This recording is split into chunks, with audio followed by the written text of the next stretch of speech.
नमस्कार, मैं डॉक्टर चंद्र प्रकाश घारू। हम डिस्कस कर रहे थे BSc part second organic chemistry की यूनिट सेकंड, जिसमें अल्कोहल, फिनॉल, ईथर हमें स्टडी करना था।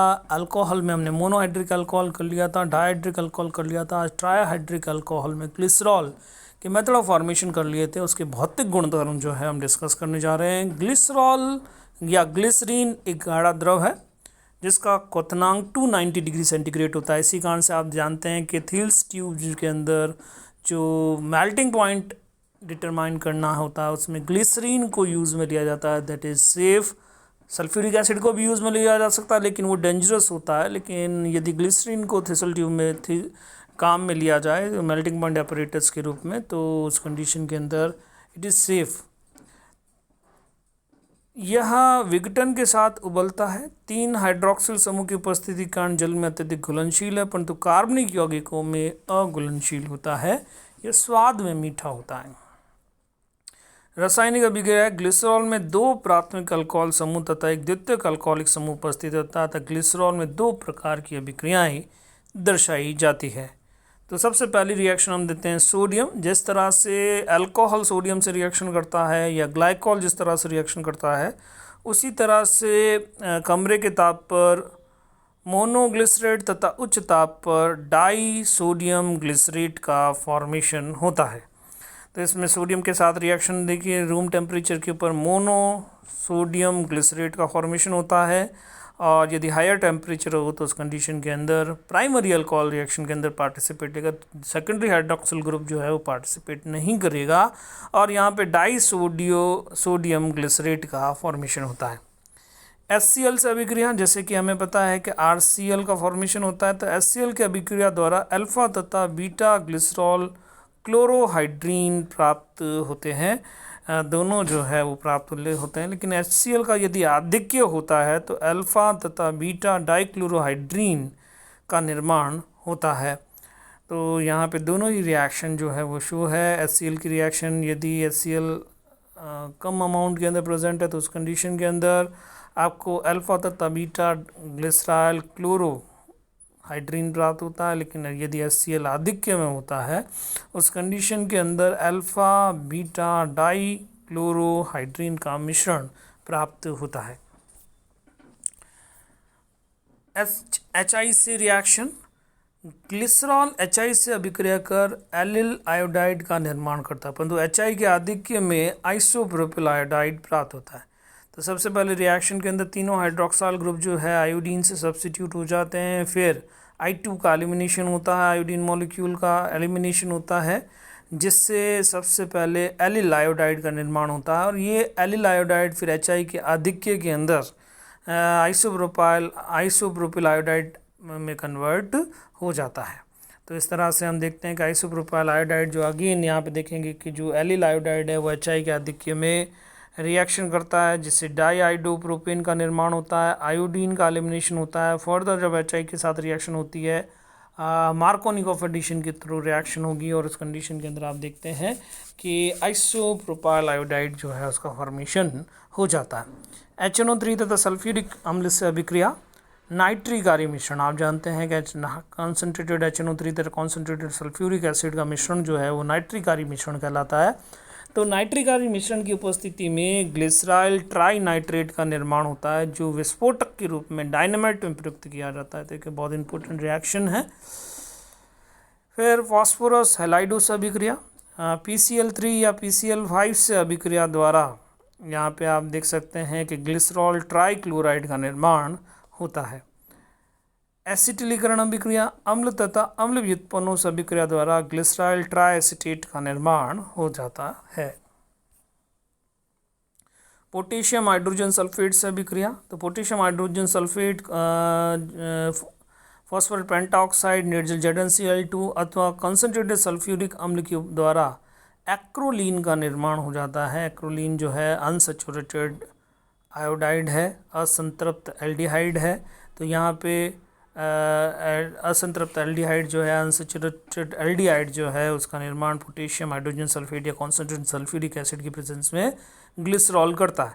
तो इसमें यदि हम देखते हैं मैकेनिज्म की बात, तो सबसे पहले जो सेकेंडरी हाइड्रोक्सिल ग्रुप है उसका प्रोटोनेशन होता है। प्रोटोनेशन के बाद में यहाँ पे देख रहे हैं कि डीहाइड्रेशन रिएक्शन जो है, यहाँ पे डी प्रोटोनेशन और डिहाइड्रेशन रिएक्शन एक साथ हो रही है, जिससे अनसैचुरेटेड डाइहाइड्रोक्सिल अल्कोहल का निर्माण होता है। फिर यहाँ पे चलाव्यता के द्वारा आप देखते हैं कि कीटोनिक कंपाउंड एल्डिहाइड कंपाउंड बनता है। अगेन जो दूसरा हाइड्रोक्सिल ग्रुप है उसका भी प्रोटोनेशन होता है। प्रोटोनेशन के बाद में डी प्रोटोनेशन होता है और अनसैचुरेटेड एल्डिहाइड या एक्रोलीन का निर्माण यहाँ पे हो जाता है।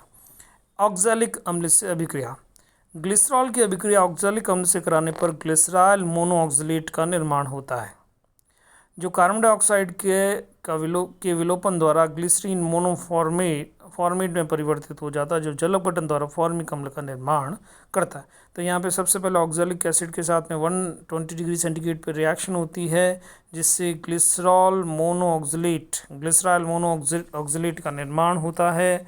इसमें कार्बन डाइऑक्साइड का विलोपन होता है। कार्बन डाइऑक्साइड के विलोपन के पश्चात आप देखते हैं कि ग्लिसरॉल मोनोफॉर्मेट बनता है, जिसके हाइड्रोलिसिस के द्वारा आप देखते हैं कि ग्लिसरॉल तथा फॉर्मिक एसिड का निर्माण हो जाता है। ऑक्सैलिक अम्ल तथा ग्लिसरॉल को 260 डिग्री सेंटीग्रेड तापक्रम पर गर्म करने पर एक चक्रीय एस्टर का निर्माण होता है, जो कार्बन डाइऑक्साइड के विलोपन द्वारा एलिल अल्कोहल में परिवर्तित हो जाता है। तो यहाँ पे देखा है कि सबसे पहले भाई एक साइक्लिक एस्टर का निर्माण होगा और साइक्लिक एस्टर के निर्माण के बाद में इसमें कार्बन डाइऑक्साइड का विलोपन यहाँ पे दर्शाया गया है। कार्बन डाइऑक्साइड के विलोपन के पश्चात यहाँ पे आपको देख रहे हैं कि एलिल अल्कोहल जो है उसका निर्माण यहाँ पर हो जाता है। ऑक्सीकरण अभिक्रिया, ग्लिसरॉल में दो प्राथमिक अल्कोहलिक तथा एक द्वितीयक अल्कोहलिक समूह उपस्थित होता है, अतः प्राथमिक अल्कोहलिक समूह एल्डिहाइड में तथा द्वितीयक अल्कोहलिक समूह कीटोन में ऑक्सीकृत हो जाता है। तो ऑक्सीकरण के द्वारा यहाँ पे सबसे पहले जो प्राइमरी हाइड्रोक्सिल ग्रुप है वो एल्डिहाइडिक समूह के अंदर फर्दर ऑक्सीडेशन होगा। तो primary alcoholic group aldehydic group जो है कार्बोक्सिलिक एसिड में ऑक्सीकृत हो जाएगा, फर्दर ऑक्सीडेशन होगा। तो टर्मिनल कार्बन जो है वो भी जो है कार्बोक्सिलिक समूह में परिवर्तित हो जाएगा। फर्दर ऑक्सीडेशन जब होता है तो उस कंडीशन के अंदर आप देखते हैं कि मीज़ो ऑक्सैलिक अम्ल का निर्माण होता है। फिर उसके पश्चात ऑक्सीडेशन से ऑक्सैलिक अम्ल बनता है, फर्दर ऑक्सीडेशन से कार्बन डाइऑक्साइड तथा वाटर का निर्माण हो जाता है।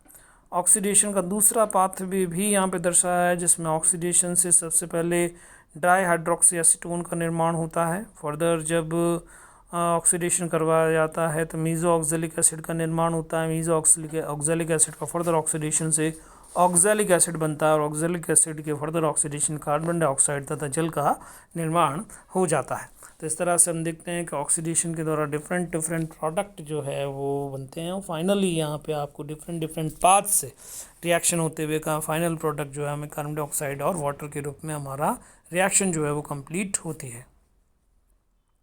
अब हम देखते हैं कि डिफरेंट ऑक्सीडाइजिंग एजेंट किस तरह से रिएक्शन करते हैं। तो सबसे पहले डाइल्यूट HNO3 तथा क्षारीय MnO4 की उपस्थिति में ग्लिसरिक अम्ल तथा टार्टोनिक अम्ल का मिश्रण प्राप्त होता है। तो यहाँ पे ग्लिसरैल्डिहाइड का ऑक्सीडेशन जब होता है तो वो ग्लिसरिक अम्ल के अंदर कन्वर्ट होता है और फर्दर जब ऑक्सीडेशन होता है तो टार्टोनिक अम्ल का निर्माण होता है। तो यहाँ पे जब डाइल्यूट HNO3 या क्षारीय MnO4 की उपस्थिति में ऑक्सीडेशन होता है तो उसमें ग्लिसरिक अम्ल तथा टार्टोनिक अम्ल का मिश्रण प्राप्त होता है। फिर हम सांद्र HNO3 की उपस्थिति में ग्लिसरिक अम्ल प्राप्त होता है। अम्लीय पोटेशियम परमैंगनेट या अम्लीय पोटेशियम डाइक्रोमेट की उपस्थिति में ऑक्सैलिक अम्ल तथा कार्बन डाइऑक्साइड प्राप्त होते हैं।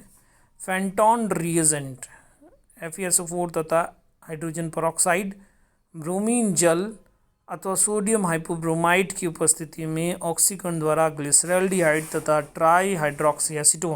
डाइहाइड्रोक्सी एसीटोन का निर्माण होता है, जो कि एल्डोल संघनन अभिक्रिया द्वारा एक्रोस शर्करा में परिवर्तित हो जाते हैं। तो सबसे पहले ऑक्सीडेशन होगा। ऑक्सीडेशन किसकी प्रेजेंस में? फेंटॉन रिएजेंट की प्रेजेंस में या ब्रोमीन जल की उपस्थिति में या सोडियम हाइपोब्रोमाइड की उपस्थिति में। तो सबसे पहले आप देखते हैं कि आपको ग्लिसरैल्डिहाइड तथा डाइहाइड्रोक्सी एसीटोन जो है वो प्राप्त होते हैं। फर्दर उसका दोनों के बीच में एल्डोल संघनन रिएक्शन होती है और एल्डोल संघनन अभिक्रिया के द्वारा एक्रोस शर्करा का निर्माण हो जाता है। एक्रोस शर्करा यहाँ पे प्राप्त होती है। फिर हम नेक्स्ट कंसिडर कर रहे हैं फिनॉल। फिनॉल एक एरोमेटिक यौगिक है जिसमें बेंजीन वाले पर हाइड्रोक्सिल समूह पाया जाता है। एरोमेटिक यौगिकों में हाइड्रोक्सिल समूह sp2 संकृत कार्बन से जुड़ा होता है, जबकि फिनॉल में हाइड्रोक्सिल समूह बेंजीन वाले के sp2 संकृत कार्बन से जुड़ा रहता है। तो एलिफेटिक यौगिकों में तो हाइड्रोक्सी समूह जो है sp3 संकृत कार्बन से जुड़ा होता है, लेकिन फिनॉल में हाइड्रोक्सी समूह बेंजीन वाले के sp2 संकृत कार्बन से जुड़ा हुआ पाया जाता है। तो एलिफेटिक अल्कोहल से फिनॉल जो है that is a different kind of compound, it is totally different kind of compound. Phenol की संरचना तथा बंध की यदि हम बात करें तो फिनॉल में बंध की तुलना एलिफेटिक यौगिकों में इनॉलिक यौगिक से की जा सकती है। इनॉलिक यौगिकों में कीटो इनॉल चलायवता दर्शाई जाती है। हम बहुत अच्छे से जानते हैं कीटो इनॉल चलायवता इनॉलिक कंपाउंड जो है कीटो फॉर्म के अंदर कन्वर्ट हो जाते हैं टोटोमरिज्म के थ्रू, जिसमें हाइड्रोजन जो है वो एक पॉलीवेलेंट एटम से दूसरे पॉलीवेलेंट एटम के ऊपर शिफ्ट। इन यौगिकों में कीटो रूप अधिक स्थायी होता है। फिनॉल में भी निम्न प्रकार की कीटो इनॉल चलायवता दर्शाई जा सकती है। तो देख रहे हैं कि आप जिस तरह से इनॉलिक कंपाउंड में कीटो इनॉल चलायवता दर्शाई जाती है, उसी तरह फिनॉलिक कंपाउंड्स में भी कीटो इनॉल चलायवता दर्शाई जा सकती है, जैसा कि यहाँ पे दिखाया गया है। फिनॉल में इनॉल रूप का स्थायित्व ज़्यादा होता है। इन जनरल आप देखते हैं इनॉलिक कंपाउंड और कीटो कंपाउंड में यदि देखें तो कीटो कंपाउंड का स्थायित्व ज़्यादा होता है, लेकिन फिनॉल के अंदर यदि हम देखें तो इससे विपरीत इनॉल रूप का स्थायित्व ज़्यादा होता है, क्योंकि फिनॉल की इनॉलिक रूप में पाई षष्ठक पाया जाता है, जिसके स्थानीकरण के कारण एरोमेटिकता उत्पन्न होती है, जबकि कीटो रूप में पाई षष्ठक अनुपस्थित होने के कारण इसमें एरोमेटिकता नहीं पाई जाती। तो हम देखते हैं कि फिनॉल में इनॉल रूप का स्थायित्व उच्च होता है और फिनॉल को हम सभी रिएक्शंस के अंदर इनॉलिक रूप में ही दर्शाते हैं। वर्गीकरण यदि हम देखें तो फिनॉल को मोनोहाइड्रिक, डाइहाइड्रिक, ट्राईहाइड्रिक तथा पॉलीहाइड्रिक फिनॉल में वर्गीकृत किया जाता है। जैसे कि मोनोहाइड्रिक फिनॉल्स के कुछ एग्जाम्पल हम देख रहे हैं, phenol, cresol, metacresol, paracresol, naphthol, beta naphthol. Dihydric phenol, इसमें catechol, resorcinol, quinol, hydroquinone. Trihydric alcohol, pyrogallol, hydroxy quinol. Polyhydric alcohol में हाइड्रोक्सी पायरगैलॉल इसके एग्जाम्पल्स है। तो इस तरह से हम देखते हैं कि फ़िनॉल के अंदर क्लासिफिकेशन जो है वो इस प्रकार से किया जा सकता है। नामकरण यदि देखें तो फिनॉलिक यौगिकों के सामान्य नाम IUPAC द्वारा यथावत स्वीकृत कर लिए गए हैं। अन्य यौगिकों का नामकरण फिनॉल की व्युत्पन्न के रूप में किया जाता है। बेंजीन वलय पर उच्च प्राथमिकता वाला समूह उपस्थित होने पर हाइड्रोक्सी समूह को प्रतिस्थापी मानकर नामकरण किया जा सकता है। जैसे कि सैलिसिलिक एसिड यानी हम देखें तो यहाँ पे आप देखते हैं कि सैलिसिलिक एसिड के अंदर कार्बोक्सिलिक ग्रुप और हाइड्रोक्सिल ग्रुप है, और कार्बोक्सिलिक समूह की प्रायिकता उच्च होने के कारण इसका हाइड्रोक्सी समूह को प्रतिस्थापी के रूप में ऑर्थो हाइड्रोक्सी बेंजोइक अम्ल के रूप में यहाँ इसका नामकरण किया जाता है। इसी प्रकार से यदि अपन देखें एल्डिहाइड ग्रुप यहाँ पे प्रेजेंट है तो Meta hydroxy benzaldehyde.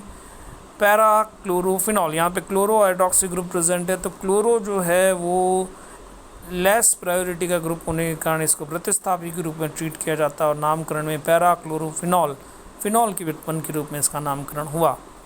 Methyl group यदि हम देखें तो इसको एज इट इज़ मेटाक्रिसॉल या पैराक्रिसॉल के रूप में यहाँ पे इसको नामकरण किया जाता है। नाइट्रो और हाइड्रोक्सिल समूह में हाइड्रोक्सिल समूह की प्रायिकता उच्च होने के कारण इसको फिनॉल के डेरिवेटिव के रूप में नामकरण किया जाता है। नामकरण मेटा नाइट्रोफिनॉल के रूप में किया जाता है। इसी प्रकार से पिक्रिक एसिड एज सच इसका नाम जो है वो एक्सेप्टेड है।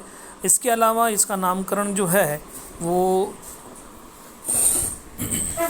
2,4,6 ट्राई नाइट्रोफिनॉल के रूप में भी किया जा सकता है। इसी प्रकार से नेक्स्ट एग्जांपल जो है उसमें पैरा हाइड्रोक्सी एसीटोफिनॉल कीटोनिक ग्रुप की प्रायिकता उच्च होती है, इस कारण से इसका नामकरण पैरा हाइड्रोक्सी एसीटोफिनॉल के रूप में किया जाता है। तो इस प्रकार से नामकरण जो है वो फिनॉल का किया जा सकता है। कौन सा सब्स्टिट्यूएंट प्रेजेंट है, यदि सब्स्टिट्यूएंट जो प्रेजेंट है बेंजीन रिंग पे उसकी प्रायिकता उच्च होती है तो हाइड्रोक्सिल समूह को प्रतिस्थापी मानकर नामकरण किया जाता है, और यदि प्रायिकता कम है तो उस कंडीशन के अंदर फिनॉल डेरिवेटिव के रूप में नामकरण किया जाता है, समूह को प्रतिस्थापी के रूप में नामकरण दिया जाता है। आगे की डिस्कशन हम कल करेंगे। Thank you very much.